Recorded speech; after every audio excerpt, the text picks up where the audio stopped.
Buenos Dias from Greenway Parks. This is the Rorschach Argentina update for the 30th of January, 2025.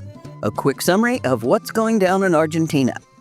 Last week marked the 2025 World Economic Forum in Davos, where President Javier Milei delivered a controversial speech denouncing wokeism as a societal threat and attacking feminism, immigration, and climate change advocacy as tools for expanding state control. He rejected the existence of gender pay gaps and femicide laws, arguing they unfairly favor women, and labeled gender ideology as harmful. He also dismissed climate change activism as anti-human progress. In response to his rhetoric at the World Economic Forum, the queer community mobilized in nationwide assemblies declaring their lives at risk and vowing to fight back. Thousands gathered in Buenos Aires Parque Lezama, where they voted to hold an anti-fascist pride march on the 1st of February. Activists highlighted the community's resilience, condemned hate speech, countered accusations of gender ideology as harmful and hypocritical, and emphasized the need for collective action beyond social media. As a response, Milei took to social media to double down on his remarks, where he accused his critics of using fallacies and smear tactics to discredit him. What's more, Milei's administration has announced plans to remove femicide from Argentina's Penal Code, arguing it contradicts the principle of legal equality by assigning additional weight to crimes based on gender. This move is part of a broader effort to roll back progressive policies, including non-binary IDs, trans employment quotas, and other measures addressing social inequalities. Justice Minister Mariana Cuneo Libarona described the concept of femicide as a distortion of equality, while critics warn that eliminating these protections ignores systemic violence and discrimination.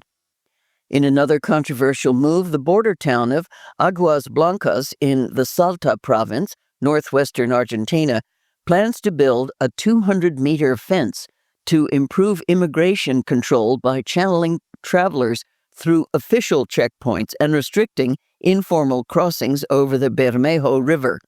The plan aims to address security concerns, but Bolivia has criticized the decision, arguing that it could harm bilateral relations.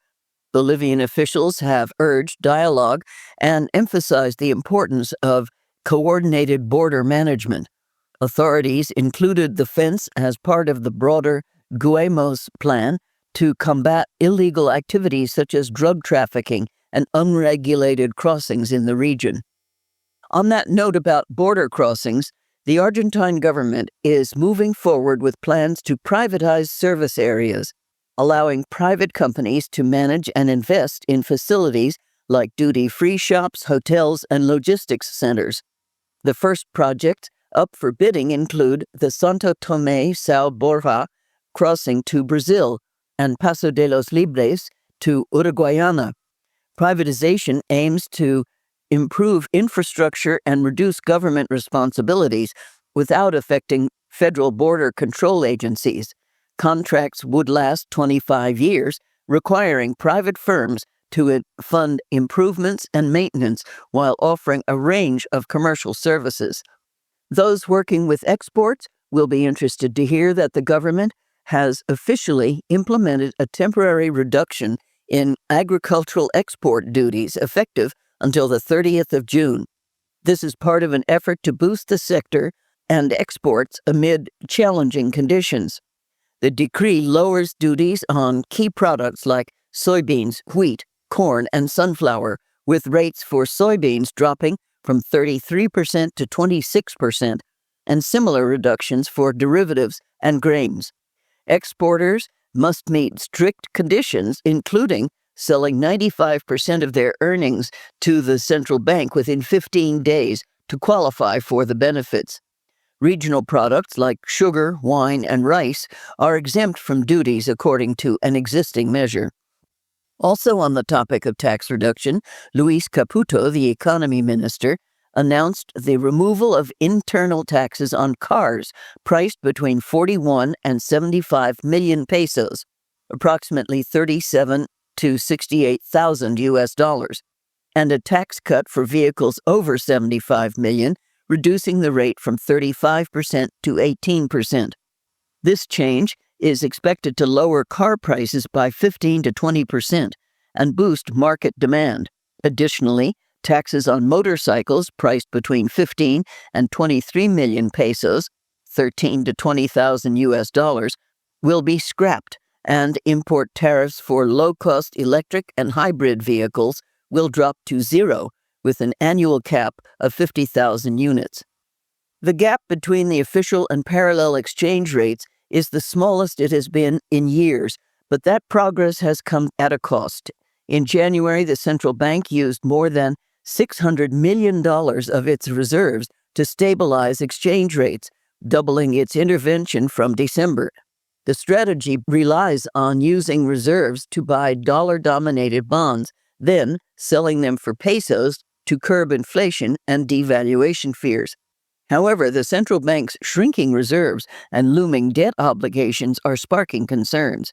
The government is in talks with the International Monetary Fund for financial support, but potential conditions, such as exchange rate adjustments, may be on the table.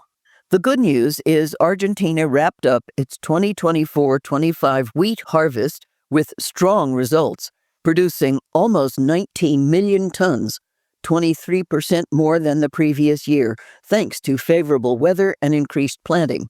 The harvest is expected to bring nearly $3 billion in export revenue, a 49% boost from the last cycle, while contributing more than $900 million in taxes. In other news, Rest of World, a global news outlet focused on tech, published an article that explores Amazon's struggles to gain traction in Argentina. Despite recent government efforts to lower import taxes, high customs duties, long delays, and fierce competition from the local e-commerce giant, Mercado Libre, create major obstacles. To read the article, follow the link in the show notes. Things are looking better for another tech firm, Veritan. The Argentine company has teamed up with Manchester City to integrate its technology into the club's digital platforms to streamline processes like ticket purchases and memberships. As the club's official fan identity partner, Veritan marks one of the first collaborations between a Latin American tech company and the Premier League giants.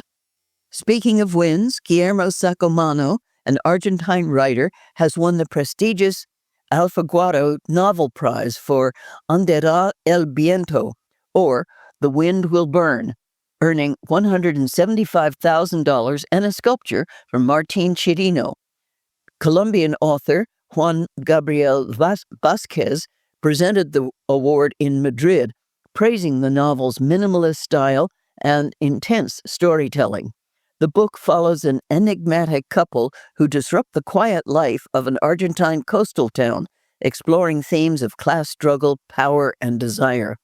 Alfaguara will publish his novel across Spain, Latin America, and the U.S. on the 20th of March. Meanwhile, Karina Alejandra Sado, an Argentinian teacher, earned a spot among the top 50 educators in the world and will compete in the finals of the Education Global Teachers Prize, organized by the Varkey Foundation and UNESCO. She graduated in social communication from the National University of Moreno and goes beyond traditional teaching methods, using project-based learning, interdisciplinary activities, and cutting-edge technology to equip her students with real-world skills. Now, a few recommendations before we go. For Formula One fans, the F1 exhibition arrives in Buenos Aires on the 22nd of March, making its first stop in South America after touring cities like Madrid and London.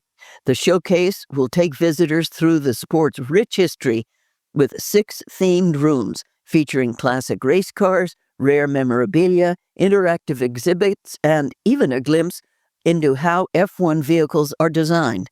Running until the 1st of June, The event offers tickets starting at 38,000 pesos, about $34, with pre-sales beginning on the 11th of February. For wine fans, the outlet, The Buyer, is doing a series of 4 reports looking at different aspects of winemaking in Argentina. They particularly focus on mountain winemaking in the Uco Valley in the Mendoza province, which is located near the Andes Mountains. Wine producers of this region are exploring higher altitudes and diverse soil types, which are impacting the styles and quality of wines produced. Link in the show notes. And that's it for this week. Thank you for joining us. Just a quick reminder before we leave, subscribing to the Rorschach Argentina update is completely free. That's right. Whether you listen on Spotify, Apple Podcasts, Amazon, or YouTube, hitting that subscribe button won't cost you a thing. Subscribing is one of the best ways to support us and ensure you never miss an episode.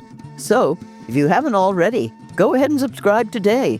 And as always, if you need help, feel free to contact us at info@rorschach.com. Nos vemos la próxima semana.